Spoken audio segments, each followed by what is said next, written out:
اسرائیل نے پہلی بار ایک ایسے عرب ملک کے دارالحکومت پر حملہ کیا جو امریکہ کا قریبی اتحادی ہے۔ اسرائیل کو نسل کشی، نسلی تطہیر، ایتھنک کلینزنگ اور جنگی جرائم کا مرتکب قرار دیا گیا ہے۔ نتیجہ یہ ہے کہ اسرائیل کو اپنی مرضی کے مطابق اقدامات کرنے کی اب آزادی حاصل ہے۔ امریکہ کی نظر میں اس کے عرب اتحادی محض استعمال کر کے اور پھر فلش کر دینے کے قابل ہیں۔ قطر پر حملے کو محض اس کے خلاف جارحیت نہیں بلکہ تمام عرب و اسلامی ممالک پر حملہ کہا گیا ہے، اور دوحہ اعلامیہ انہی مغربی طاقتوں سے توقعات رکھتا ہے کہ آپ کچھ کریں مائی باپ۔ اس رویے سے عرب و اسلامی دنیا کی وہ سفارتی بے بسی ظاہر ہوتی ہے جسے قانونی الفاظ کے پردے میں چھپانے کی کوشش کی گئی ہے۔ ثقلین امام کا سلام قبول کیجیے، اور سلام کے فوراً بعد ہی ہم اپنے آج کے موضوع کی طرف آتے ہیں، دوحہ اعلامیہ جو کل رات جاری ہوا ہے۔ اور یہ قطر میں جو دوحہ کانفرنس ہوئی تھی عرب لیگ اور اسلامی ممالک کی تنظیم OIC کے جو سربراہی ہنگامی اجلاس طلب کیا گیا تھا، اس کے اختتام پر، تو عرب لیگ اور OIC کا یہ ہنگامی سربراہی اجلاس اسرائیل کی 9 ستمبر کی اس فضائی کارروائی کے بعد کیا گیا تھا جس میں دوحہ کو نشانہ بنایا گیا اور وہاں موجود حماس کے رہنماؤں کو ہدف بنایا گیا تھا، جو قطری ثالثی کی سرپرستی میں قیام پذیر تھے دوحہ میں۔ یہ حملہ ایک نہایت سنگین واقعہ تھا۔ حملہ بہرحال سنگین ہوتا ہے، لیکن یہ اس لحاظ سے سنگین تھا کیونکہ اسرائیل نے پہلی بار ایک ایسے عرب ملک کے دارالحکومت پر حملہ کیا جو امریکہ کا قریبی اتحادی ہے، اور جہاں امریکی فوج کا سب سے بڑا فوجی اڈہ العدید ایئر بیس قائم ہے، جو کہ سینٹ کام یا سینٹرل کمانڈ کا ہیڈ کوارٹر بھی ہے۔ تو اس اجلاس کے نتیجے میں جس دستاویز کو دوحہ اعلامیہ کہا جا رہا ہے، وہ 14 ستمبر کے اجلاس کے شروع ہونے کے بعد سے لے کر 15 ستمبر تک کی جو ساری کارروائی میں جو ڈیلیبریشنز ہوئی ہیں، پہلے یہ وزراء خارجہ کے درمیان ایک ڈرافٹ طے پایا تھا، پھر اس کی شکل بدلتے جب یہ 15 ستمبر کو جاری ہوا ہے تو وہ پھر آپ یہ اعلامیہ بن کے دوحہ اعلامیہ بن کے جاری کیا گیا ہے۔ بعض لوگ توقع کر رہے تھے کہ کوئی قرارداد کی صورت میں آئے گا، یعنی اس میں کچھ طے کیا جائے گا عملی اقدامات، لیکن یہ عملی اقدامات اس میں فی الحال نظر نہیں آئے ہیں۔ عملی اقدامات جو ہیں وہ دعا ہے کہ دشمن کی توپ میں کیڑے پڑیں۔ تو دوحہ اعلامیہ 25 نکات پر مشتمل ایک طویل بیان ہے جسے قرارداد کے انداز سے لکھا گیا ہے مگر اعلامیہ کہا گیا ہے، جس میں یکجہتی، مذمت اور پرانے وعدوں کی تکرار تو بہت ہے، لیکن کوئی نیا راستہ یا عملی اقدام سامنے نہیں آیا ہے۔ یعنی جو ہم باتیں اقوام متحدہ کے مختلف اجلاس میں، سلامتی کونسل میں، جنرل اسمبلی میں سنتے آئے ہیں، وہی ہے، پھر ریپیٹ کی گئی، کوئی بڑی بات نہیں، لیکن یہ نظر آ رہا ہے کہ جدت اس پہ کوئی نہیں نظر آئی، ہمیں کوئی کریٹیوٹی یا کوئی نیا ویژن نظر نہیں آیا ہے۔ تو سخت الفاظ اور بلند و بانگ بیانات کے باوجود یہ اعلامیہ دراصل عرب اور اسلامی اداروں کی، یعنی OIC کی اس دائمی کمزوری کو آشکار کرتا ہے کہ وہ اپنے غصے کو، یعنی جو بھی ان کو غصہ آیا اسرائیل کے حملے کے بعد، اس غصے کو کسی اسٹریٹجی میں ڈھالنے سے قاصر ہے کہ اب کرنا کیا ہے۔ نتیجہ یہ ہے کہ اسرائیل کو اپنی مرضی کے مطابق اقدامات کرنے کی اب آزادی حاصل ہے، یعنی ہم جس کو کہیں گے کہ امبولڈنڈ ہے، اور امریکہ کی نظر میں اس کے عرب اتحادی محض استعمال کر کے اور پھر فلش کر دینے کے قابل ہے، ایک طرح سے غیر ضروری حیثیت رکھتے ہیں، لیکن یہ کچھ کر بھی نہیں سکتے کیونکہ ان کی بادشاہتیں یا عمارتیں یا ان کی حکومتیں یا ان کی ڈکٹیٹرشپس امریکہ کی ہی مرہون منت ہے۔ دوحہ پر اسرائیلی حملے کے تناظر کو کئی پہلوؤں سے سمجھنا ضروری ہے۔ سب سے پہلے یہ کہ اسرائیل اپنے قیام سے لے کر اب تک ایران، شام، لبنان، عراق اور یمن سمیت جو کہ حالیہ حملے ہو رہے ہیں، تاریخ کے لحاظ سے 15 ممالک پر حملے کر چکا ہے، اور ہر بار انہیں اپنی سلامتی کے نام پر جائز قرار دیتا ہے، دنیا حمایت کرتی ہے۔ لیکن قطر پر حملہ ایک نئی سرحد عبور کرنا تھا، کیونکہ یہ ایک ایسا ملک ہے جو نہ صرف امریکہ کا قریبی اور تابع دار اتحادی ہے، بلکہ خطے میں انہی کی مرضی کے مطابق ثالثی کا کردار بھی بڑے فخر سے ادا کرتا رہا ہے. اپنے طالبان کے درمیان بات چیت یا دوسری مجاہد تنظیمیں جہادی تنظیموں کے درمیان جو امریکہ یا کسی کی بھی بات چیت ہوئی ہے یہاں پہ ہوئی ہے, اور اس میں پاکستان بھی مددگار رہا ہے. قطر کی پالیسی دو ستونوں پر قائم رہے. ایک طرف وہ امریکی فوجی اڈوں کی میزبانی کر کے اپنی حفاظت کو یقینی سمجھتا ہے, حقیقت میں ہے یا نہیں یہ اب ایکسپوز ہو چکی ہے. اور دوسری طرف وہ اسلام پسند تحریکوں یا جہادی تنظیمیں یا تحریکیں جو ہے اخوان المسلمین ہے, طالبان ہے, اور القاعدہ سے جڑی ہوئی تنظیمیں, مثلا شام میں ہم نے دیکھا ہے یہ قطر نے ثالثی کا بڑا اہم کردار ادا کیا, یا ان سے رابطوں کا جو نظر آئے ہیں ان کے وہ ساری دنیا کو معلوم ہے. اور امریکہ اور دوسرے ملکوں نے یا مغربی ممالک نے اس کو قطر کو اس طرح تنقید کا نشانہ نہیں بنایا جس طرح کسی اور ملک کو نشانہ بنایا جاتا ہے کہ وہ ان جہادی یا جس کو وہ مغربی میڈیا ٹیررسٹ آرگنائزیشنز کہتے ہیں, دہشت گرد تنظیمیں کہتے ہیں, ان پر کیا جاتا ہے. قطر پر ایسی کوئی سختی بات نہیں کی گئی. تو اب یہ جو ان کے درمیان جو قطر ثالثی کا کردار ادا کرتا رہا ہے اپنے لیے اس وجہ سے اس کے خاص مقام بھی بنتا ہے. مثلا الجزیرہ چینل بھی وہاں پہ چل رہا ہے جو بظاہر پورے عرب ممالک کو تنقید بھی کرتا ہے اور ایک ویسٹرن لبرل قسم کا جرنلزم بھی پیش کرتا ہے جو کہ اچھی کوالٹی کا جرنلزم ہے. لیکن قطر کا اپنا جو کردار ہے وہ اگر ویسا ہی کردار کوئی اور ملک ادا کرے اس خطے کا تو اس کے لیے بڑے مسائل پیدا ہو سکتے ہیں. برائے اسرائیلی حملے نے یہ دونوں ستون ہلا دیے ہیں قطر کے. امریکی سرپرستی بیکار ثابت ہوئی ہے اور ثالثی کا کردار خود قطر کے لیے خطرہ بن گیا ہے. یعنی جس ثالثی کے ذریعے وہ اپنے آپ کو محفوظ سمجھ رہا تھا اور سمجھ رہا تھا کہ خدمات سر انجام دے رہا ہے انہیں کے لیے, وہی ثالثی جو ہے وہی میزبانی جو ہے ان دوسری تنظیموں کے لیے جو اس نے مہیا کی تھی وہ اس کے لیے خطرہ بن گئی ہے. اسی کو ہدف بنانے کے لیے اسرائیل نے کھل کے ایک حملہ کیا ہے قطر کے اوپر. بعض مبصرین قطر کا اسلامی تنظیموں یا دھڑوں کو یعنی جو جہادی تنظیمیں یا دہشت گرد تنظیمیں جو کہتے ہیں ان کو سپورٹ کرنے اس کی آزاد پالیسی کی علامت سمجھتے ہیں کہ اتنا آزاد تھا کہ ان کو سپورٹ کر سکتا تھا, جبکہ دیگر حضرات سمجھتے ہیں کہ قطر ان اسلامی دھڑوں کو امریکی اسٹریٹجک اہداف کے مطابق کرتا ہے یا ان تنظیموں کو پالتا ہے اور ان کی فنڈنگ بھی کرتا ہے. یہ بھی سب کو معلوم ہے. بہرحال یہ موضوع نہیں ہے, بات کہیں سے کہیں اور نکل جائے گی. واپس اعلامیہ کی جانب چلتے ہیں, مگر یہاں آپ سے درخواست ہے کہ میرے چینل کو سبسکرائب کریں اور بیل آئیکن ضرور دبائیے گا تاکہ آپ کو جو بھی لیٹسٹ ویڈیوز آئیں وہ آپ کو پتہ چلتی رہے. ان کو اگر آپ سنیں تو لائک ضرور کریں, اور یہ تجزیہ پسند آیا ہو یا برا بھی لگا ہو, آپ کو کوئی کمی نظر آئے تو ہر دو صورتوں میں فیڈ بیک ضرور دیں. یہ ہماری رہنمائی کرتی ہے. دوحہ اعلامیہ کے متن کا جائزہ لیا جائے تو سب سے نمایاں بات یہ ہے کہ اس میں سخت سے سخت الفاظ ضرور استعمال کیے گئے ہیں. مثلا اسرائیل کو نسل کشی, نسلی تطہیر, ایتھنک کلینزنگ اور جنگی جرائم کا مرتکب قرار دیا گیا ہے. جنگی جرائم کا مرتکب جو ہے یہ انٹرنیشنل کرمنل کورٹ پہلے ہی اس بات کی ایک وضاحت دے چکی. یہ ان کو یقین ہے کہ یہاں پہ ہو رہا ہے, لیکن اس پر ٹرائل ابھی مکمل نہیں ہوا ہے. قطر پر حملے کو محض اس کے خلاف جارحیت نہیں بلکہ تمام عرب و اسلامی ممالک پر حملہ کہا گیا ہے. یہ بظاہر یہ ثابت کرنے کی کوشش کی جس طرح یہ تنظیم کا جو یا عرب لیگ اور OIC کا جو اجلاس ہوا تھا دوحہ میں, یہ اس قسم کا رد عمل ظاہر کری جس طرح نیٹو کے ممالک جو ہے آرٹیکل 5 کے تحت کہتے ہیں کہ اگر ایک نیٹو کے رکن ممالک پر حملہ ہوا تو دوسرے رکن ممالک یا سب نیٹو کے رکن اراکین جو ہے ان پر حملہ تصور کیا جائے. تو یہ ایک لفظی طور پہ بیان کیا گیا کہ یہ قطر پر حملہ نہیں بلکہ تمام عرب و اسلامی ممالک پر حملہ ہوا ہے.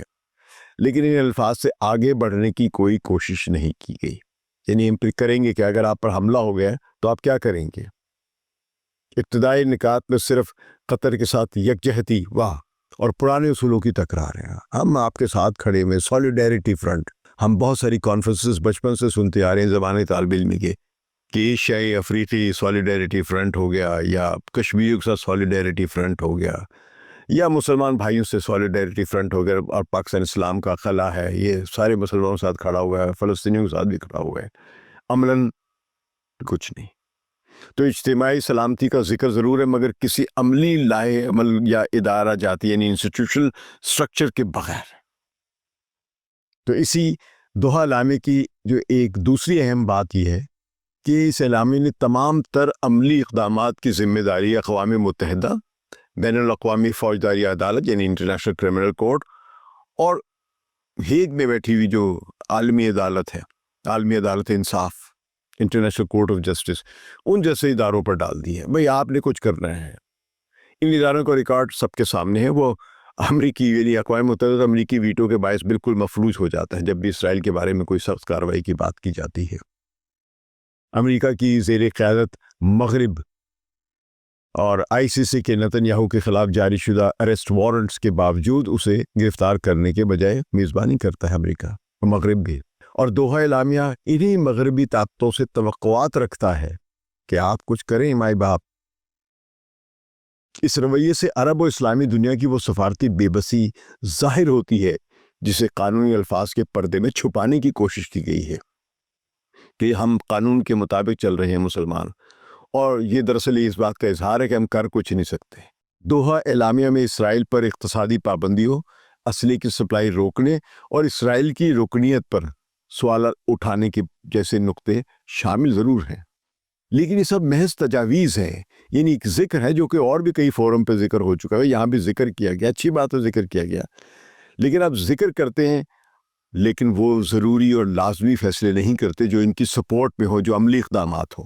نہ تو کسی ملک نے اسرائیل سے تعلقات توڑنے کا اعلان کیا، یعنی جن مسلمان یا عرب ممالک کے تعلقات ہیں اسرائیل کے ساتھ، میں ناموں کی فہرست نہیں بیان کرنا چاہتا، آپ سب کو معلوم ہے، یعنی گلف کوآپریٹو کونسل جو کہ ان عرب ممالک پر مشتمل، 6 عرب ممالک پر جو کہ امریکہ کے اتحادی ہیں اور اسرائیل کے ساتھ ان کے اچھے تعلقات ہیں، ان میں سے 3 نے تو براہ راست ان کو تسلیم کیا ہوا ہے، تو نہ سفارتی تعلقات توڑنے کا اعلان کیا ہے، نہ اس پہ کوئی سختی کی ہے، صرف بیانات اور جس کو طرح کہ ایک ناراضی کا اظہار کرنا الفاظ کے حد تک، عملی اقدامات کچھ نہیں، اور نہ تجارتی یا سفارتی تعلقات منقطع کرنے کی کوئی شرط رکھی گئی کہ اگر یہ نہ ہوا تو ہم یہ کر دیں گے، ہم سفارتی تعلقات توڑ دیں گے۔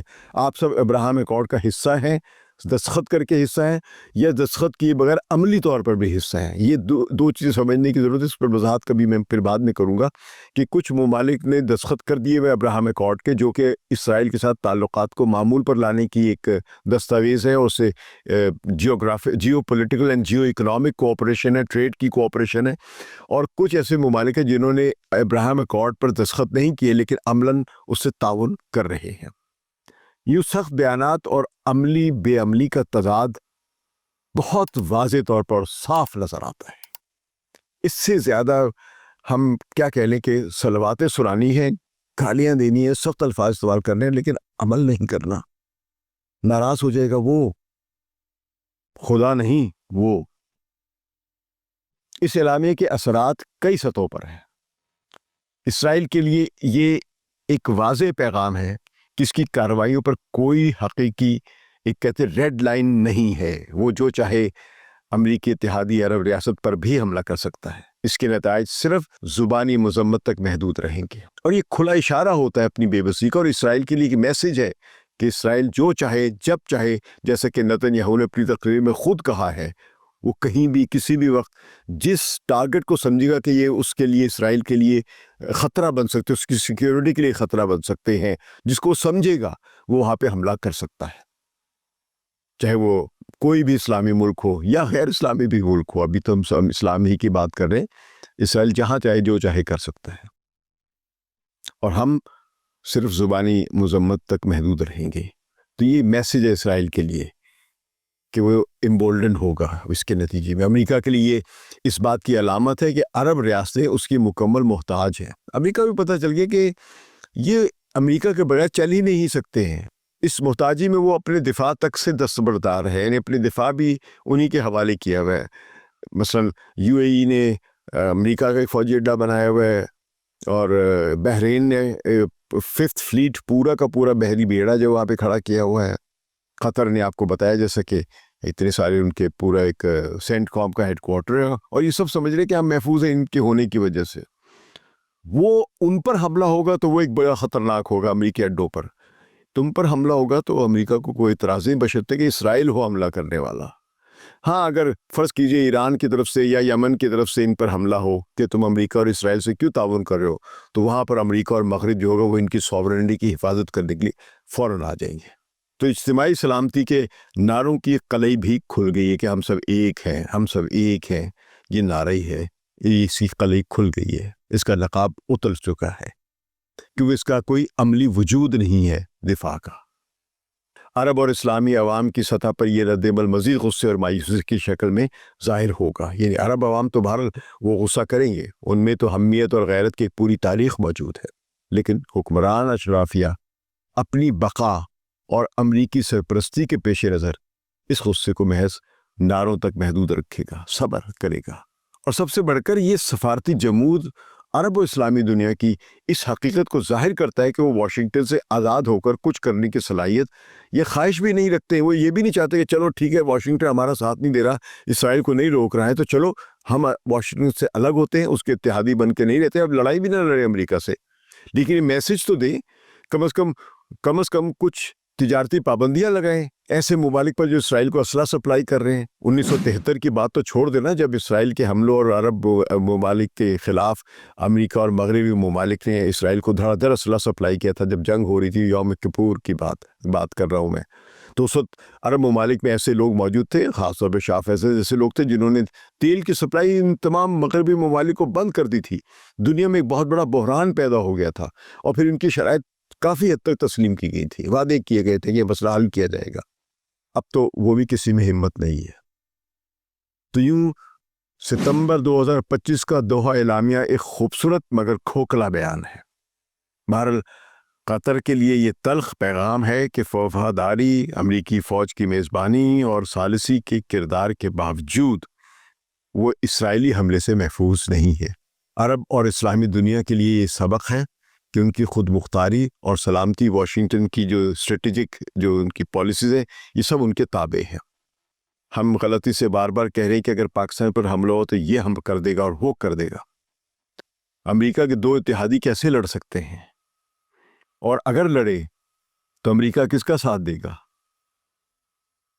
قطر کے حملے کے بعد یہ پتہ چل گیا کہ اگر کسی اور اسلامی ملک پر اسرائیل حملہ کرتا ہے اور وہ اسلامی ملک یا عرب ملک اسرائیل کو جواب دے گا تو امریکہ کس کے ساتھ کھڑا ہوگا؟ خود ہی سمجھے آپ۔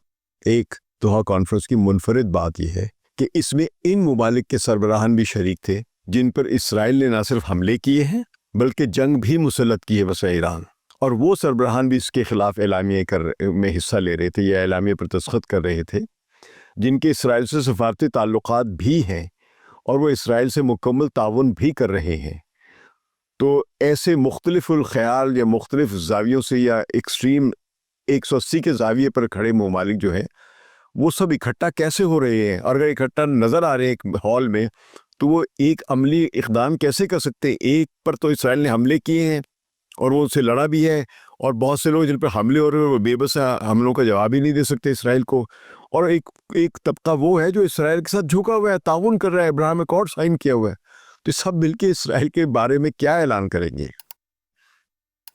اس کے علاوہ وہ حکمران بھی بڑھ چڑھ کر قطر کی میزبانی سے لطف اندوز ہو رہے تھے جو امریکہ کے آگے بچھے ہوئے ہیں۔ بہت سارے مسلمان ممالک پاکستان سمیت جو امریکہ کے آگے بچھے ہوئے ہیں وہ بھی وہاں موجود تھے، اور یہ سب اسرائیل کی پر سخت تنقید کر رہے تھے، کچھ کرو بھی تو۔